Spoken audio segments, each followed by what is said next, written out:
Bienvenue au rendez-vous tech d'Audiophile du vendredi 7 juillet 2023. Comme à toutes les semaines, je profite de ce moment pour vous partager les actualités technologiques et parfois scientifiques que j'ai vu passer depuis notre dernier rendez-vous. Il y a eu lieu il y a 2 semaines, hein? Petit congé, quelques jours de congé, activités nautiques, plein de choses, du soleil, la bonne bouffe, quelques petits grammes en plus, hein? Mais je suis en train de les faire fuir, je suis en train de travailler là-dessus. Ça va bien se passer. Hein? Puis vous, j'espère que vous avez eu une belle semaine, 2 belles semaines. Et on va parler des nouveautés au niveau des réseaux sociaux. M. Zuckerberg, hein, qui a sorti son réseau social Threads. Il a même sorti à l'avance. Il a sorti le mercredi soir ici. Avant même la journée officielle, qui était le jeudi. J'ai bien hâte de voir comment ça va se passer. Pour l'instant, c'est beaucoup algorithmique, mais bon, on s'en reparle. Allez, on commence tout de suite avec la première actualité. Bon épisode!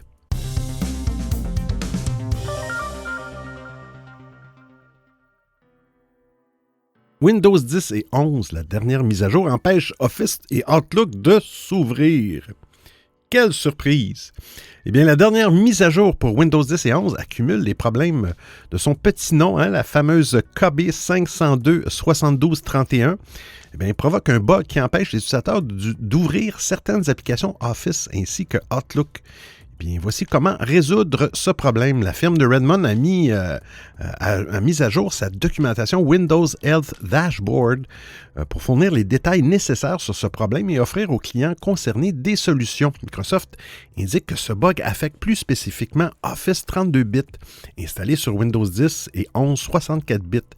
Alors, les versions 22H2 et 21H2, de même que Windows Server 2022.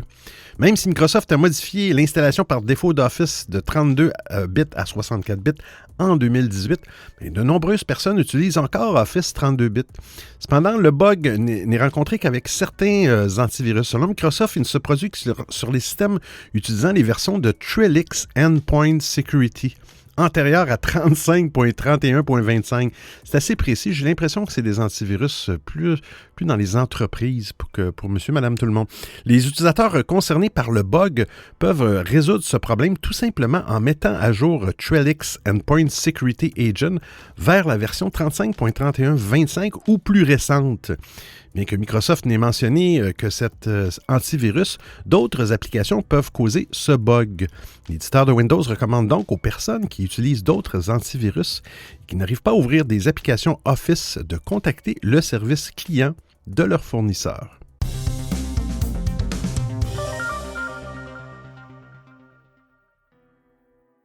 Microsoft, une décision radicale pour Windows. Microsoft souhaite racheter Activision Blizzard, mais l'affaire fait actuellement l'objet d'un procès aux États-Unis. Il oppose la firme à la FTC, la Federal Trade Commission, et permet d'en savoir plus sur les projets en cours du géant de l'informatique. Ce dernier avait notamment l'ambition de s'offrir des studios prestigieux, mais pas seulement. Des documents confidentiels détaillent la stratégie de Microsoft. Il s'intéresse tout particulièrement à son célèbre système d'exploitation. Il mentionne la volonté de Microsoft de déplacer Windows 11 dans le cloud.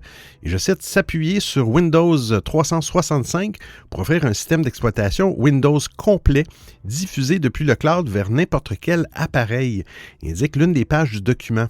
Microsoft, qui a déjà la tête dans les nuages en ce qui concerne l'intelligence artificielle, assure vouloir utiliser la puissance du cloud pour améliorer les services propulsés par l'intelligence artificielle. Microsoft utilise déjà pleinement le cloud pour ses services avec Microsoft 365 ou Windows 365. Ce dernier propose d'accéder en streaming à une instance cloud 100% fonctionnelle de Windows sur divers appareils. Cependant, cet ordinateur dématérialisé clé en main n'est proposé qu'aux professionnels. L'idée serait donc de proposer un Windows 365 aux particuliers. Les travaux ont déjà débuté. En effet, cette mouture dans les nuages s'intègre dans le système d'exploitation classique. Des outils comme Windows 365 Switch ou Windows 365 Boot voient notamment le jour. Ils permettent de basculer facilement vers un PC cloud depuis un appareil physique. Ce projet à long terme voit le jour avec Windows 11 et devrait devrait se poursuivre avec la prochaine mouture de l'OS. En effet, l'intelligence artificielle et le cloud sont déjà attendus comme les grandes nouveautés de Windows 12. Du côté de l'IA, la société a déjà annoncé un assistant qui va transformer ses outils Word, Excel, Outlook ou encore PowerPoint. Au CES 2023, Panos Panay confirmait, et je cite, l'IA va réinventer tout ce que vous faites sur Windows. Après avoir indiqué que Windows 10 allait être la dernière version de l'OS, Microsoft a changé de stratégie. Il prépare une véritable révolution. Ce changement passe également par ARM, les chips ARM, et le développement de ses propres puces pour concurrencer Apple. Un autre adversaire s'appelle Google avec ses Chromebooks, soit des machines tournées vers le cloud. Alors que Chrome OS progresse, Windows doit garder un œil pour ne pas perdre du terrain.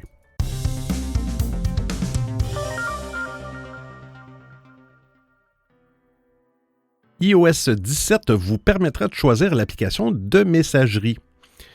On parle ici de Siri. Pour envoyer un message avec votre iPhone sans avoir à le saisir à main, vous pouvez vous adresser à Siri, l'assistant vocal d'iOS qui répond en principe toujours présent, utilise par défaut l'application Message d'iOS pour envoyer vos missives par l'intermédiaire d'iMessage ou sous forme de SMS. Il sait aussi parfaitement envoyer des messages avec des applications tierces compatibles, mais il faut toutefois lui spécifier lorsque vous lui dictez votre commande. Bien, dans la deuxième bêta développeur d'iOS 17 publiée par Apple, l'entreprise californienne a ajouté une option discrète mais subtile à l'assistant vocal d'iOS. L'assistant vocal va désormais vous proposer de lui-même de choisir l'application à utiliser avant d'envoyer votre correspondance. Évidemment, cette option ne fonctionne que si vous utilisez des applications de messagerie compatibles avec Siri. C'est le cas notamment pour WhatsApp et Telegram. Par ailleurs, Apple a simplifié la possibilité de modifier le message dicté ou encore de changer le destinataire du message depuis l'interface de Siri. Le système d'exploitation de l'iPhone qui a été mis à disposition des développeurs presque immédiatement après son annonce peut d'ores et déjà être installé par tout le monde. Bien qu'en principe réservé exclusivement aux développeurs, Apple autorise maintenant tous les utilisateurs à installer la Beta Developer d'iOS. Bien que cela est fortement déconseillé, surtout sur votre iPhone principal, l'installation de la Beta Developer d'iOS 17 ne nécessite qu'une chose, que vous vous connectiez avec votre identifiant Apple sur la page dédiée au programme bêta de la marque. La bêta publique du prochain OS de l'iPhone, moins buggée, devrait être quant à elle débarquée dans les prochaines semaines, tandis qu'il faudra attendre septembre pour profiter d'iOS 17 dans sa version définitive.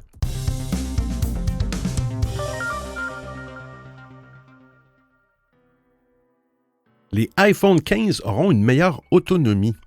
Apple nous réserve de jolies surprises pour sa prochaine cuvée d'iPhone 15. Une caractéristique que l'on n'attendait pas forcément sera notamment au cœur des nouveautés. Il s'agit de l'autonomie qui devrait être bonifiée par des batteries plus grosses. Enfin, ça a pris des années. La production des iPhone 15 a été lancée depuis peu par Apple dans les usines de ses partenaires chinois. L'occasion de gratter quelques informations précieuses sur sa fiche technique et le design du futur smartphone. Le châssis des modèles Pro, iPhone 15 Pro, il sera fait en titane. Citant un employé de l'usine Foxconn, la publication chinoise affirme qu'il a pu mettre la main sur des données révélant leurs capacités respectives. On parle des batteries. Évidemment, il faut considérer cette rumeur avec prudence. Si celle-ci se confirme, les technophiles férus de produits de la pomme vont se frotter les mains. Selon la fuite, toutes les futures déclinaisons auront des capacités supérieures par rapport à l'ancienne génération, les iPhone 14. Eh bien, dans le détail, l'iPhone 15 de base profiterait d'une batterie de 3877 mAh contre 3279 pour l'iPhone 14. Pour l'iPhone 15 Plus, il y aurait quant à lui une batterie de 4912 mAh contre 4325 pour son prédécesseur. Les modèles haut de gamme ne sont pas en reste puisque l'iPhone 15 Pro serait doté d'un accumulateur de 3650 contre 3200 mAh pour l'iPhone 14. Pour finir, le dernier, l'iPhone 15 Pro Max, obtiendrait une batterie de 4852 surclassant l'iPhone 14 Pro Max qui était à 4323. Donc, des améliorations au niveau de la capacité des batteries. En définitive, les modèles d'iPhone 15 auront des batteries de 12 à 18 % plus grandes que les itérations précédentes. À noter que l'autonomie des iPhone 15 Pro serait sublimée par la puce A17 Bionic plus économe en énergie. Il faudra ajouter à cela une capacité accrue qui devrait encore plus gonfler l'endurance des smartphones de la pomme. L'iPhone 14 Pro avait gagné une heure d'autonomie par rapport à l'iPhone 13 Pro. Une journée et demie à peu près d'usage mixte. L'iPhone 15 Pro est bien parti pour faire mieux que son grand frère.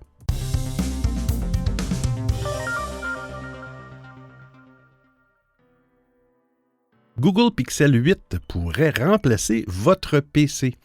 Google prépare activement la sortie de ses nouveaux smartphones haut de gamme, les Pixel 8 et Pixel 8 Pro. Parmi les nombreuses nouveautés attendues, il y en a une qui pourrait faire la différence, le support du mode alternatif DisplayPort USB. Le mode alternatif DisplayPort USB, c'est une fonctionnalité du standard USB-C qui permet d'utiliser les mêmes connecteurs pour différentes applications. Contrairement aux précédentes versions de l'USB, l'USB-C a été conçu avec la versatilité et l'extensibilité en tête. L'une des principales façons d'y parvenir plutôt, a été d'ajouter le support des modes alternatifs comme celui pour le DisplayPort. Ce dernier permet aux appareils de se connecter à des écrans via l'USB-C. Il coexiste avec le Thunderbolt qui est plus polyvalent dans la mesure où il prend en charge l'audio, les transferts de données rapides et même les sorties d'affichage via le standard DisplayPort. Mais USB-C peut également supporter le mode alternatif DisplayPort sans Thunderbolt. Bien que ce soit beaucoup moins polyvalent, c'est toujours une option utile pour les appareils qui ne disposeraient pas auparavant d'un moyen de sortir une vidéo vers un écran externe comme les smartphones et les tablettes. Connecter son smartphone à un écran externe en utilisant un connecteur n'a rien de nouveau. Dès 2011, le Motorola Atrix avait son propre dock pour se transformer en PC. Les smartphones Nokia Lumia, je connais pas, sous Windows 10 mobile, c'est loin ça, proposait également cette option. Autant de tentatives intéressantes qui étaient souvent limitées par la puissance des appareils. Cela commençait à changer à partir de 2017, l'année où une certaine marque coréenne lançait Samsung DeX sur ses smartphones Galaxy haut de gamme. Aujourd'hui, les puces qui équipent nos mobiles sont suffisamment puissantes pour proposer une expérience parfaitement fluide pour la navigation web, la bureautique et certains jeux. Avec leur puce Tensor G3 qui promet de belles performances, les Google Pixel 8 et 8 Pro seraient tout à fait capables de proposer cela.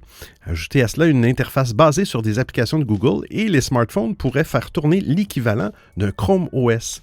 Après avoir volontairement mis de côté cette option sur ses précédents smartphones, Google pourrait enfin sauter le pas avec ses Pixel 8. Dans le code d'Android 13, on retrouvait déjà les traces d'un travail autour du mode bureau. Comme l'a souligné Michal Rashman dans un tweet, on peut voir la prise en charge du mode alternatif DisplayPort dans Android 14.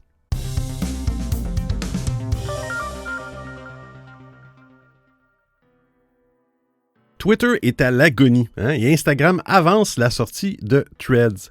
On a parlé dans l'introduction de l'émission. On savait que Meta pourrait lancer son clone de Twitter dès la fin du mois de juin. Mark Zuckerberg n'aura pas attendu beaucoup plus longtemps. Threads, dernier né des réseaux sociaux, était supposé être disponible jeudi et est sorti en fin de compte mercredi soir. Il compte bien enterrer définitivement Twitter au moment où le réseau social est à son plus bas. Le site de Threads s'est transformé d'une page blanche en un compte à rebours animé et coloré. C'était vraiment beau le graphisme. Celui-ci annonce, à n'en pas douter, le lancement officiel du réseau social. L'arrière-plan de la page, c'est un modèle 3D interactif et déplaçable de points colorés, on dirait comme l'univers avec des planètes, qui, lorsqu'ils sont observés sous un bon angle, forment le logo Threads. Il s'agira bien d'un réseau similaire à Twitter, mais qui utilisera les identifiants, les abonnés et l'apparence d'Instagram. L'expérience sera similaire, sauf qu'au lieu de se concentrer sur des photos, le réseau social sera dédié davantage au texte. Aucun doute que l'idée a germé chez Meta au moment où Elon Musk mettait Twitter sans dessus-dessous. On va en parler plus tard. Depuis la débandade continue, le petit oiseau bleu s'est attiré les critiques ce week-end en annonçant que de posséder un compte serait désormais obligatoire pour consulter des tweets. Chose qui a décidé de revenir en arrière. J'ai lu aujourd'hui que là, c'est maintenant possible de consulter des tweets sans avoir accès à Twitter.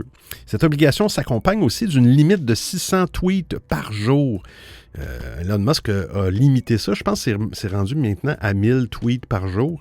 Bref, selon si vous avez un abonnement payant, vous allez avoir une limite plus élevée. Aujourd'hui, Twitter s'abordait également TweetDeck. Ça me fait de la peine. Ça, j'avoue que TweetDeck, là, ça, c'est le dernier clou dans le cercueil, lequel requerra un compte payant obligatoire dans 30 jours. En effet, les utilisateurs devront être vérifiés par un compte Blue, c'est-à-dire en payant un abonnement chaque mois pour utiliser l'agrégateur de comptes si pratique. Je l'utilise depuis les tout débuts. Les journalistes, plein de monde utilise ça à tous les jours. Je comprends pas, mais bon, c'est maintenant un outil payant. Mais ça va être seulement dans 30 jours, j'en parle et je suis bouche bée. Mais bon, cela conduit Meta à avancer la date de lancement de sa propre application de micro-blogging Threads qui devait initialement être lancée à la fin du mois. Mais Meta n'est pas le seul à faire le vautour autour de la carcasse de Twitter. D'autres réseaux tels que Mastodon et Blue Sky ont vu leur nombre d'utilisateurs grimper depuis l'acquisition d'Elon Musk. Mais aucun d'entre eux n'a encore été en mesure de rivaliser avec Twitter. Eh bien, ce matin, je crois que j'ai lu... je pense que est-ce que c'était 2 millions ou 20 millions d'utilisateurs? Non, ça c'était jeudi matin. 20 millions d'utilisateurs sur Instagram, sur Threads, Instagram Threads. Déjà, ça a été fou. Je l'ai installé pour aller voir comment ça fonctionnait. Dites-vous que vous devez avoir... je pense que vous devez avoir l'application Instagram sur votre téléphone. Et quand vous allez ouvrir Threads, il va vous demander de vous connecter. Si vous avez plusieurs profils Instagram, plusieurs comptes, ou si vous en avez un, vous allez vous connecter avec votre compte Instagram, mais soyez avertis. Du moment que vous ouvrez votre compte Threads, il y a des paramètres qui sont intimement partagés, dans le fond, entre Instagram et Threads. Et le problème aussi, c'est que vous ne pourrez pas supprimer votre compte Threads sans supprimer votre compte Instagram. Donc, c'est vraiment, vraiment intégré à Instagram. Vous pourrez toujours le désactiver. Mais ma première impression, ça a été « Ah, mon Dieu, je suis personne, je n'ai aucun abonnement et j'ai déjà l'algorithme qui pollue mon fil. » C'était complètement fou. Mais bref, ça a été cool de voir l'évolution de tout ça et quand ça s'est passé. Et si vous allez dans votre profil Instagram, vous avez ouvert votre compte Threads, vous allez voir, vous avez un numéro de série qui est le Xème abonné à Threads, autrement dit, le Xème compte créé sur l'application Threads. Ça donne une idée du nombre de personnes c'est complètement fou. Mais bon, je comparais un peu ce matin. Mastodon, c'est un peu le Betamax parmi tous les autres VHS dans ce monde de réseaux sociaux.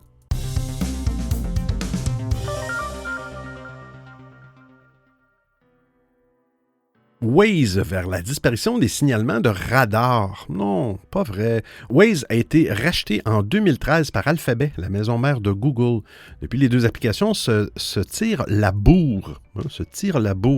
Régnant en maître sur le marché des services GPS. Fin 2022, Waze a toutefois rejoint l'organisation Géo. C'est l'équipe qui chapeaute les produits de cartographie en temps réel chez Google. De quoi laisser craindre une fusion totale qui commence de plus en plus à se dessiner. Je cite, afin d'offrir aux annonceurs de Waze une expérience plus qualitative et fluide sur le long terme, nous avons débuté la transition du système publicitaire actuel de Waze vers la technologie Google Ads. Peut-on lire dans un email interne transmis à Tom's Guide par un employé de Waze qui a été en renvoyé. C'est en effet l'une des conséquences fâcheuses de la fin annoncée de la régie publicitaire Waze Ads. Plusieurs collaborateurs de Waze vont être licenciés.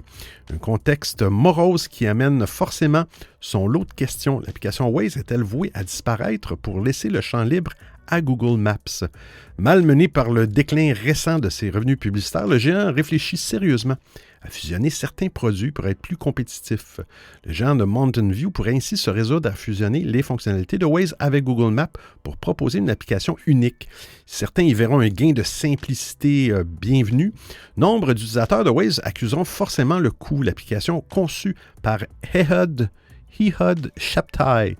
Bonjour, M. Ehud Shabtai dispose d'une communauté aussi fidèle que solide, attachée à son interface et à son fonctionnement collaboratif.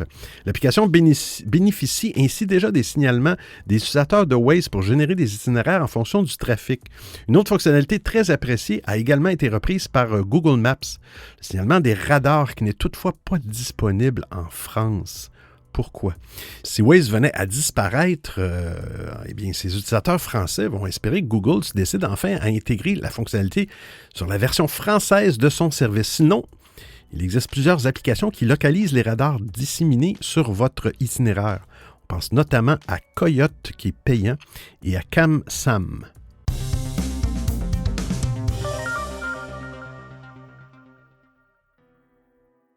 Google Maps, une fonctionnalité ravit les adeptes d'Android Auto. Mois de juillet est là et les vacances d'été arrivent. En cette période, vous allez peut-être solliciter encore un peu plus Google Maps. La célèbre application de Google nous accompagne lors de nos déplacements à pied, à vélo, en transport en commun ou encore en voiture. Pour ce dernier point, il est possible d'associer le service à Android Auto pour améliorer l'expérience. Néanmoins, Google Maps souffrait d'une restriction étrange en n'offrant pas la possibilité d'utiliser simultanément sur le téléphone et l'écran de sa voiture. Plusieurs utilisateurs de Reddit confirment la fin de cette étonnante limitation et l'arrivée de cette nouvelle fonctionnalité. Et je cite, « Je ne sais pas si c'est moi qui ne l'ai pas remarqué, mais je peux enfin avoir Google Maps ouvert sur mon téléphone et mon Android Auto en même temps », peut-on lire sur le site communautaire. Jusqu'à présent, l'application refusait de s'ouvrir sur votre smartphone en cas d'utilisation via Android Auto. Et je cite, « Votre téléphone ne peut pas afficher Google Maps pendant qu'Android Auto est en cours d'exécution. » C'est un petit message indiquait le service. Même si Google ne le confirme pas, il s'agit selon toute vraisemblance d'une mesure de sécurité afin d'éviter les éventuelles distractions.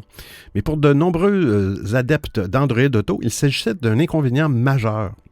Certains véhicules ne disposant pas d'un écran tactile. Il était impossible d'utiliser la saisie et la recherche depuis le téléphone. Cette méthode se veut pourtant beaucoup plus facile que de naviguer via l'écran de la voiture. OK, je comprends. L'autre problème est pour le copilote qui ne pouvait pas prendre la main depuis le smartphone pour vous assister. Un choix regrettable dans la mesure où l'application Android affiche plus d'éléments que la version auto. Cette dernière se contente d'afficher les informations de navigation simplifiées. Finalement, Google rectifie le tir après une première tentative en février.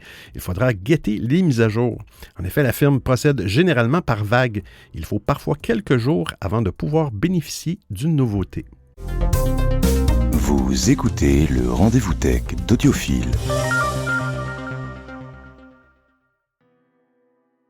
Netflix commence à supprimer son offre la moins chère. Oh là là, Netflix, l'entreprise américaine est agile. Ah oui, est agile et pragmatique.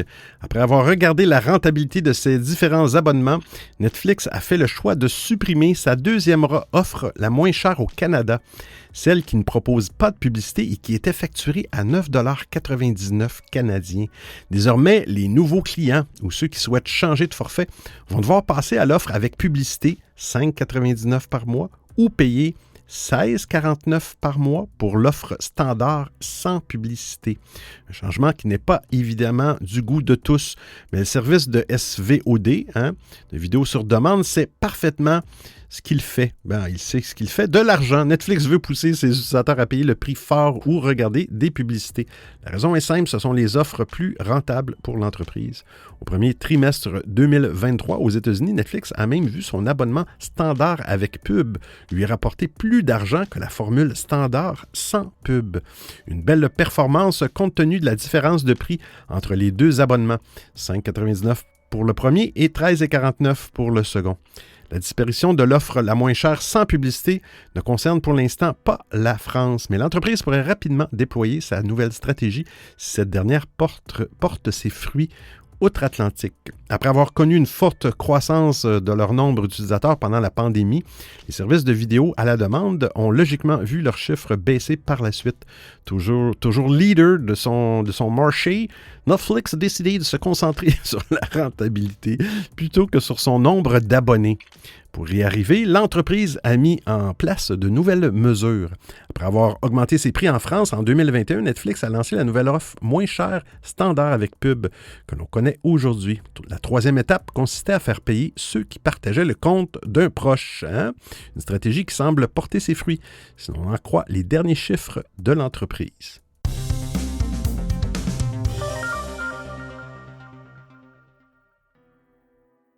Elgato, l'application Stream Deck, pour ceux qui connaissent ça, c'est gratuit. Je l'ai téléchargé et je ne l'ai pas encore testé. Génial. Elgato, fournisseur leader de périphériques et de logiciels destinés aux créateurs de contenu, a annoncé aujourd'hui un changement majeur concernant l'application de son célèbre Stream Deck et Stream Deck Mobile. L'application Stream Deck Mobile permet de transformer n'importe quel smartphone ou une tablette en une interface de productivité portable. Avec la mise à jour d'aujourd'hui, Stream Deck Mobile peut être utilisé gratuitement pour jusqu'à 6 touches avec un iPhone ou un iPad. Les autres changements de l'application offrent aux utilisateurs plusieurs manières de contrôler leurs applications préférées et de personnaliser la configuration. Avec son modèle d'application freemium, les utilisateurs peuvent tirer le meilleur de Stream Deck sur leur smartphone gratuitement avec 6 touches, des actions illimitées et des centaines de plugins pour les applications populaires. Il y a une souscription pro en option où l'achat permet de profiter de fonctionnalités avancées comme les dispositions et les arrière-plans personnalisés et aller jusqu'à 64 touches. Les utilisateurs peuvent passer du mode sombre au mode clair, contrôler la rotation du pavé numérique et explorer les plugins et profils de communauté sur l'Elgato Marketplace. Alors avec Stream Deck Mobile Pro, ils peuvent même changer le nombre et la disposition des touches et personnaliser l'apparence des applications avec des coques personnalisées ou des images provenant de leur médiathèque. Stream Deck est bien plus qu'un appareil physique, explique Christian Goring, responsable de l'équipe de développement mobile chez Elgato. Et je la cite. Il s'agit d'un écosystème puissant qui permet à des millions d'utilisateurs de travailler avec pratiquement n'importe quel flux de travail. Avec cette mise à jour, nous sommes ravis d'apporter la même technologie à l'espace virtuel, rendant plus facile que jamais pour tous de rationaliser les tâches et de gagner du temps en utilisant l'iPhone ou l'iPad qu'ils connaissent et apprécient déjà, et ce, gratuitement. Stream Deck Mobile est téléchargeable sur l'App Store d'Apple pour les appareils iOS et iPadOS. La version payante de Stream Deck Mobile Pro est disponible avec une souscription mensuelle de 2,99 $, une souscription annuelle de 24,99 $ ou via un achat à vie à 49,99 $. Petite parenthèse, Stream Deck Mobile, il va vous servir. Elgato vend déjà des Stream Deck physiques, c'est comme des petits appareils avec des boutons. Vous pouvez programmer les boutons. C'est surtout utilisé pour les streamers qui vont faire, exemple sur Twitch, avec le logiciel OBS, qui va vous permettre, en pesant sur un bouton, de changer de scène de caméra. Et là, vous n'avez pas besoin d'acheter la boîte physique. Avec le iPad, vous allez pouvoir directement contrôler OBS.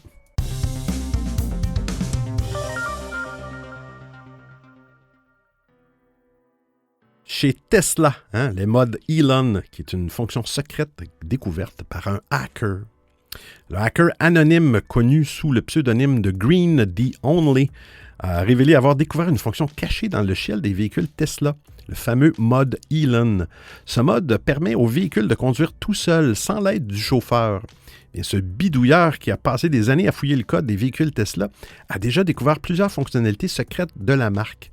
Après avoir activé ce mode, Green the Only a testé le système en conduite réelle et a partagé quelques images de son essai. Il n'a pas montré l'option en elle-même sur l'écran de Tesla, mais il insiste sur le fait qu'elle existe bel et bien, croyez-moi sur parole. La voiture n'exigeait aucune intervention de sa part lorsqu'elle utilisait le logiciel FSD, Full Self-Drive, de Tesla.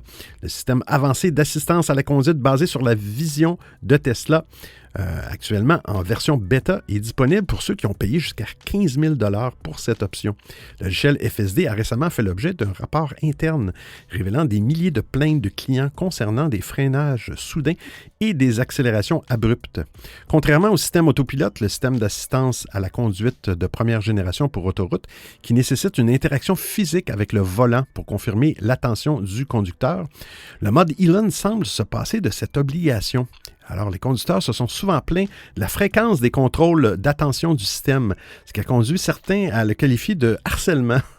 En plus de la confirmation en touchant le volant, les véhicules dotés d'une caméra intérieure centrée au-dessus du rétroviseur observent les conducteurs pour s'assurer qu'ils regardent la route.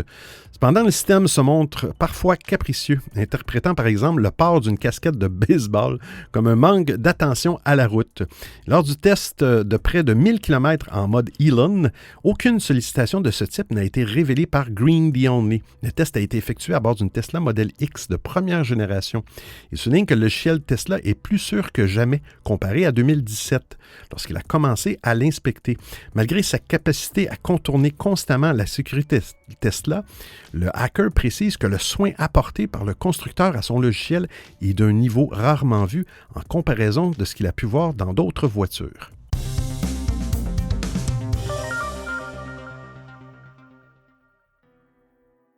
John Goodenough. Il y a 3 choses à savoir sur le créateur des batteries lithium-ion. Vous ne le connaissez pas forcément, mais si vous utilisez un laptop, un smartphone, une voiture électrique, vous profitez de l'invention de John Goodenough. Cher monsieur qui est décédé à l'âge vénérable de 100 ans, le 26 juin, il est en effet considéré comme l'inventeur de la batterie lithium-ion qui alimente presque tous nos appareils électriques modernes. Et je cite, « Il a été un chef de file à la pointe de la recherche scientifique au cours de nombreuses décennies de sa carrière. Il n'a jamais cessé de rechercher des solutions innovantes de stockage d'énergie », a déclaré Jay Ardell, président de l'Université du Texas à Austin, où Goodenough a passé une partie de sa carrière. Comme l'explique l'université, Goodenough a identifié un matériau pour la cathode des batteries qui a permis une haute densité énergétique. En 1979, avec son équipe de recherche, il découvre, et je cite, qu'en utilisant de l'oxyde de lithium-cobalt comme cathode d'une batterie rechargeable lithium-ion, il serait possible d'obtenir une haute densité d'énergie stockée avec une anode autre que le lithium métallique, explique l'article. Puis sa découverte a conduit au développement d'électrodes négatives à base de carbone. Durant sa carrière, John Goodenough a reçu de nombreuses récompenses, dont un prix Nobel en 2019.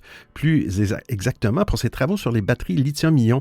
Celui-ci a reçu le prix Nobel de chimie avec Stanley Whittingham et Akira Yoshino. Et à ce jour, John Goodenough est la personne la plus âgée à avoir reçu un prix Nobel. Par ailleurs, la contribution de John Goodenough à notre monde connecté ne se limite pas à l'invention des batteries lithium-ion. En 1952, il a commencé sa carrière au MIT, où il a travaillé pendant 24 ans.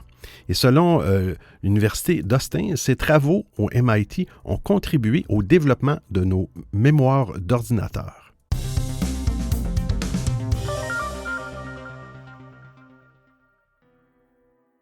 Airbus menace de remplacer les pilotes d'avion. Plusieurs phases de vol sont déjà largement automatisées dans les avions en ligne, mais l'attention, l'expérience et le talent des pilotes restent toujours la pierre angulaire de la sécurité du transport aérien. De facto, les systèmes de pilotage automatique actuels sont programmatiques et ne reposent pas ou très peu sur de l'intelligence artificielle. Mais cela pourrait très vite changer, comme en témoigne le projet EMCO que développe Airbus. Très concrètement, ce programme vise à, je cite, « améliorer la gestion de la fatigue des équipages sur les vols long courriers et à leur permettre de mieux organiser leur présence dans le cockpit pendant les phases de croisière grâce à des fonctions automatisées supplémentaires », explique un porte-parole d'Airbus. Pour cela, Airbus compte donner plus de prérogatives à l'intelligence artificielle dans le cockpit. Et un commandant de bord chez Air France décrit ainsi la possibilité qu'une, je cite, « intelligence artificielle prenne seule les commandes de l'avion, tandis qu'un pilote dort à l'arrière et que le deuxième dort aussi peut-être à l'avant ».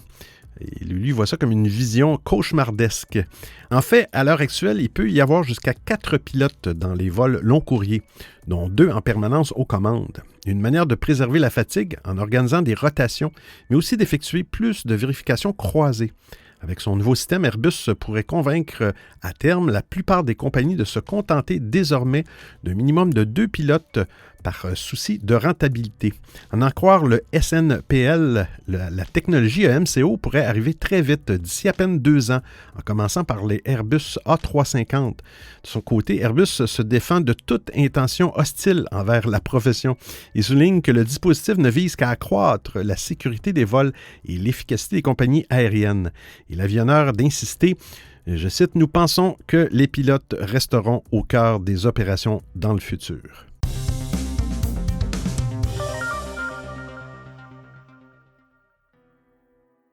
La NASA qui transforme l'urine en eau potable. J'ai pas de verre d'eau, j'aurais pris une gorgée. Afin qu'il soit possible pour les astronautes de vivre dans la Station spatiale internationale, la NASA doit mettre en œuvre de nombreux dispositifs, dont un système de récupération de l'eau, qui est une ressource rare. Et dans ce domaine, l'agence américaine a récemment annoncé la réalisation d'un exploit sur l'ISS. La récupération de presque 98% de l'eau, dont celle de l'urine. Le recyclage de l'eau a toujours existé sur la station.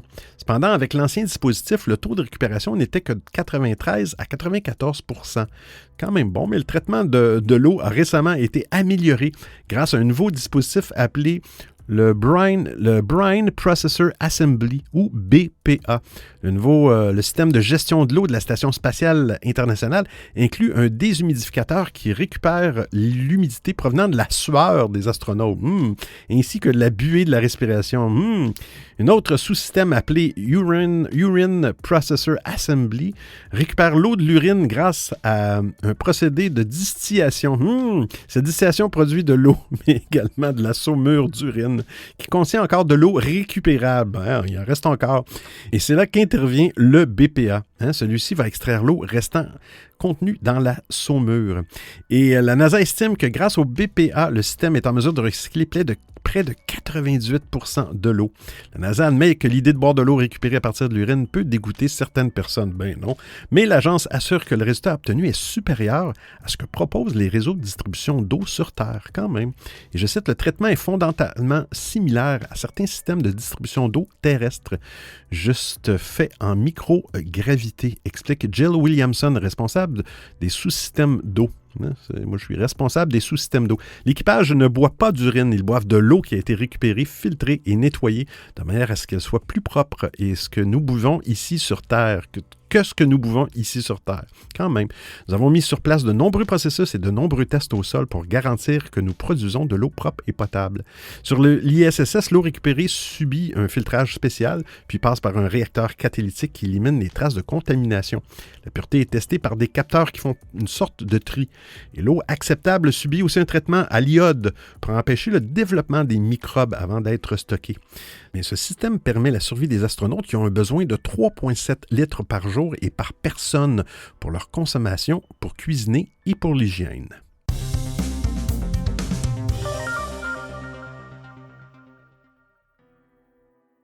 L'eau ne serait pas la boisson la plus hydratante.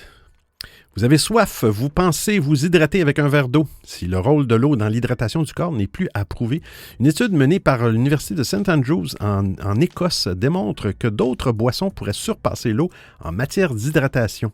Cette recherche dirigée par le professeur Ronald Morgan de la Faculté de médecine de St. Andrews a révélé que les boissons contenant une petite quantité de sucre, de gras ou de protéines pourraient maintenir l'hydratation du corps plus longtemps que l'eau, qu'elle soit plate ou gazeuse. La raison de ce phénomène est à chercher dans la réaction de notre corps aux boissons. Plus une boisson est consommée en grande quantité, plus elle se vide rapidement dans l'estomac et elle est absorbée dans le sang, diluant ainsi les fluides corporels et assurant l'hydratation. Par ailleurs, la composition nutritionnelle du boisson influence également son potentiel d'hydratation. Exemple, le lait s'est révélé plus hydratant que l'eau pure car il contient du lactose, une espèce de sucre, des protéines et un peu de gras qui contribuent à ralentir la vidange de l'estomac, assurant ainsi une hydratation plus longue. Le lait contient également du sodium qui retient l'eau dans le corps, réduisant la production d'urine. Tous les sucres ne sont cependant pas égaux en matière d'hydratation. Les boissons à haute teneur en sucre, comme le jus de fruits, les sodas, ne sont pas aussi hydratantes que leurs homologues moins sucrés. Leur haute concentration en sucre prolonge leur séjour dans l'estomac, mais une fois dans l'intestin grêle, cette concentration est diluée par osmose, un processus physiologique qui tire l'eau du corps vers l'intestin pour diluer le sucre. L'excès de sucre dans les jus et les sodas diminue non seulement leur pouvoir hydratant, mais ajoute également des calories supplémentaires qui ne nous rassasient pas autant que les aliments solides. De plus, nos reins et notre foie ont besoin d'eau pour éliminer les toxines de notre corps. Et l'eau joue un rôle essentiel dans le maintien d'élasticité et la souplesse de la peau. En ce qui concerne l'alcool, bon, il faut qu'il parle d'alcool. Son effet diurétique peut varier en fonction de la quantité consommée. Par exemple, une bière aurait un effet de déshydratation moindre que le whisky, car elle contient plus de liquide. Quant au café, son potentiel d'hydratation dépend du taux de caféine. Un café normal contient environ 80 mg de caféine, serait pratiquement aussi hydratant que l'eau. Alors j'espère que vous appréciez le format et le contenu de l'émission. Si vous avez des suggestions d'actualité, des commentaires, vous voulez m'envoyer un message audio ou simplement me payer un café, eh bien c'est très simple. Vous trouverez tous les liens sur www.audiophile.com. Il y a même une section nommée Docu, le rendez-vous tech d'Audiophile intégral avec l'ensemble des références web ou liens URL. Et je vous remercie de m'avoir prêté vos oreilles pendant l'écoute de cet épisode. Et c'est terminé pour aujourd'hui. Faut que je reste de bonne humeur, faut pas que je sois triste. C'est parce que c'est moi qui ai été triste la semaine passée. J'ai pris une pause, puis je me suis ennuyé de vous. Je suis sûr que vous vous êtes ennuyé aussi, je suis certain. Mais soyez pas triste non plus, parce qu'on se retrouve la semaine prochaine pour un autre épisode du rendez-vous tech d'Audiophile. D'ici là, portez-vous bien. Allez voir Threads ou pas. C'est votre choix. Ciao, ciao tout le monde.